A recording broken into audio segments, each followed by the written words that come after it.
sin un peso en la bolsa cuando terminé la escuela de actuación, hasta ahora que estoy involucrado en proyectos como la Feria Internacional del Libro, el Festival de Cine, llevando toda esta gestión.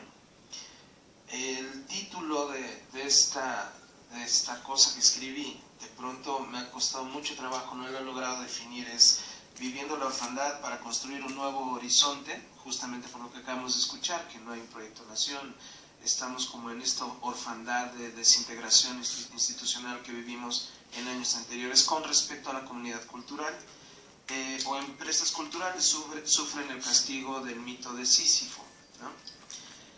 Pero bueno, para el inicio de esta reflexión en torno al tema de la mesa, para mí es imperante la necesidad de definir qué tipo de comercio es el que existe en las artes escénicas. Dada mi experiencia, yo puedo afirmar que nuestro comercio de artes escénicas es informal. Nuestro comercio es completamente informal, como el comercio informal que se ha desarrollado en las calles de nuestro país, como consecuencias de una crisis en la cual el arte escénico transita en nuestro devenir como el mito de Sísifo.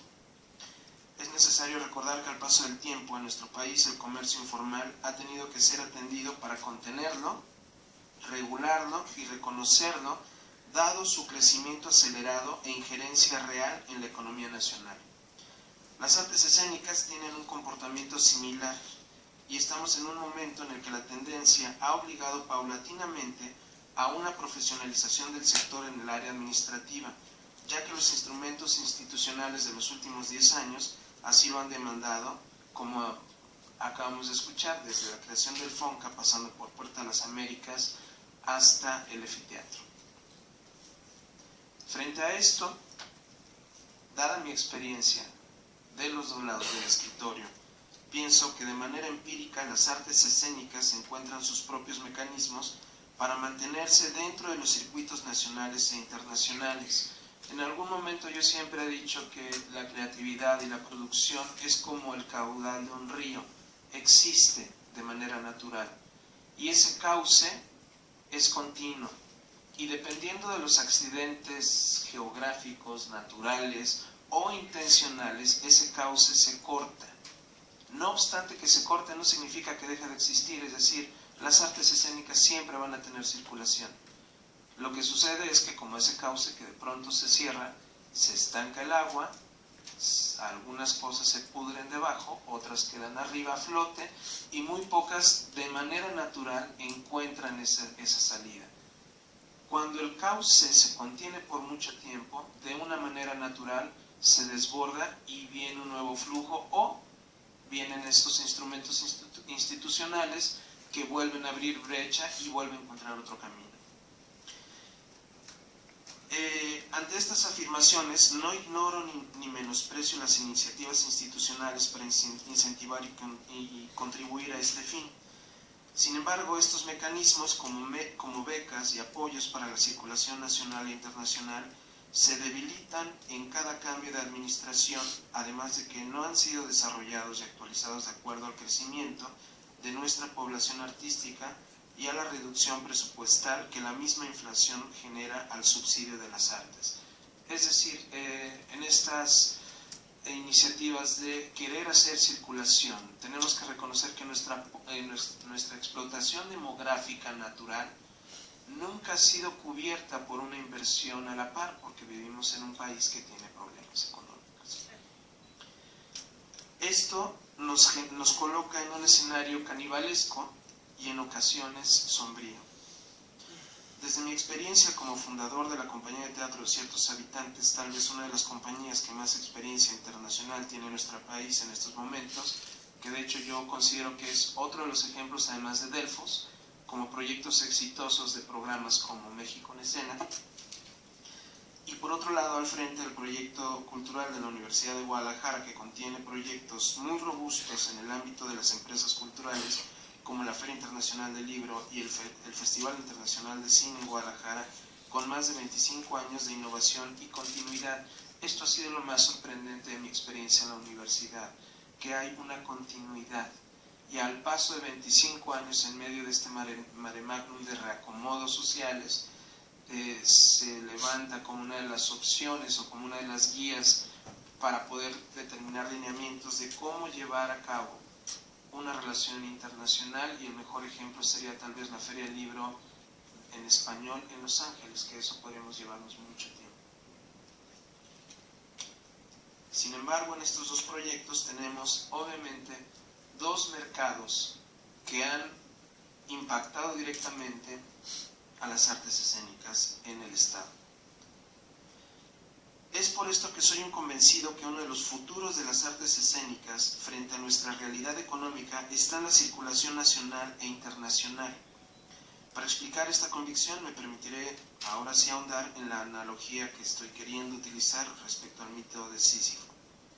Vayamos como al punto real, así como de pronto para definir el salario mínimo y la canasta básica tenemos que pensar cómo se paga el súper en este país. De alguna manera tenemos que pensar también cómo nuestros artistas escénicos tienen que ganarse la vida y cómo es su ciclo económico.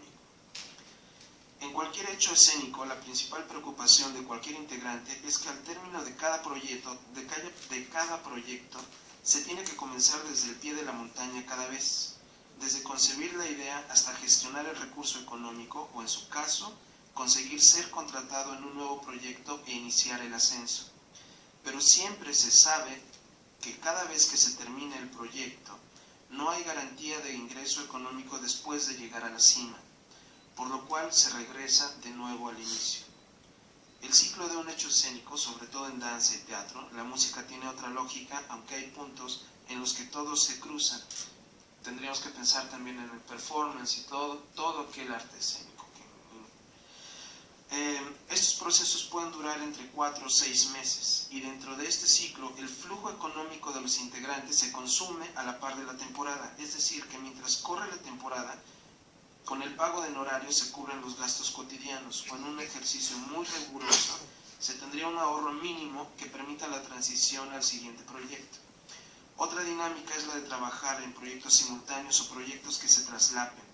Y aquí, exactamente aquí en esta reflexión, es donde podemos encontrar la explicación a la sobreproducción de proyectos en nuestro país. Sin embargo, cuando un proyecto sale de gira nacional, de inicio, el ingreso directo, salarios específicamente, se duplican y los gastos cotidianos se trasladan y permiten un ahorro más sólido. Esto significa que, por una parte, los honorarios se tabulan más altos y el gasto cotidiano, comida, traslado y servicios, son cubiertos por un tercero o una instancia se ocupa de ellos como parte de la gira. Si se piensa esto a nivel internacional, el resultado es aún más favorable. Bajo este esquema, en lo particular, lo que se logra es generar procesos creativos más complejos, una estabilidad económica más prolongada y la capacidad de ahorro real para la comunidad artística. En el otro extremo, esto es posible y se complementa con las instituciones culturales o los programadores independientes, ya que las instituciones tienen que cubrir programas o agendas culturales para lo cual han sido creadas. Una de las ventajas inmediatas es que las instituciones tienen el espacio y el desahogo económico para poder diversificar el fomento a la producción. Yo recuerdo mucho cuando estaba en Teatro Ciertos Habitantes que de pronto le pedíamos solamente a la UNAM. Y el recurso que me daba la UNAM me daba un proceso de 2 años, justo porque yo tenía una gira prácticamente de 1 año y medio. Eso quería decir que si la UNAM había invertido en 1 año conmigo, a los 2 años, en lugar de regresar con la UNAM, yo iba con el IMBA. Eso le daba espacio a otras compañías que vinieran a la UNAM, y cuando yo terminaba con el IMBA, prácticamente había pasado 4 años de no haber estado cerca de este presupuesto que generaba la UNAM, o el FONCA, o el CONACULTA. En lo general, las ventajas de este esquema propician para las instituciones la oportunidad de crear redes de trabajo internacionales sólidas e inversiones para producciones mixtas. Y lo que está más que comprobado, es que los productos culturales que generamos tienen una demanda internacional probada por décadas. A esto me refiero con que el cauce se mantiene constante desde siempre. Aunque se han generado herramientas tan importantes como la creación de mercados de artes escénicas, siguiendo el ejemplo de Puerta de las Américas, o programas de apoyo y fomento de circulación internacional, De lo que aún adolecemos es de iniciativas de fondo que soporten, regulen y sobre todo reconozcan las artes escénicas como una economía de suma importancia en el intercambio internacional. Tenemos que reconocer que no tenemos una medida de cuánto significa la derrama económica en transporte aéreo y hospedaje, tan solo por nombrar lo más obvio.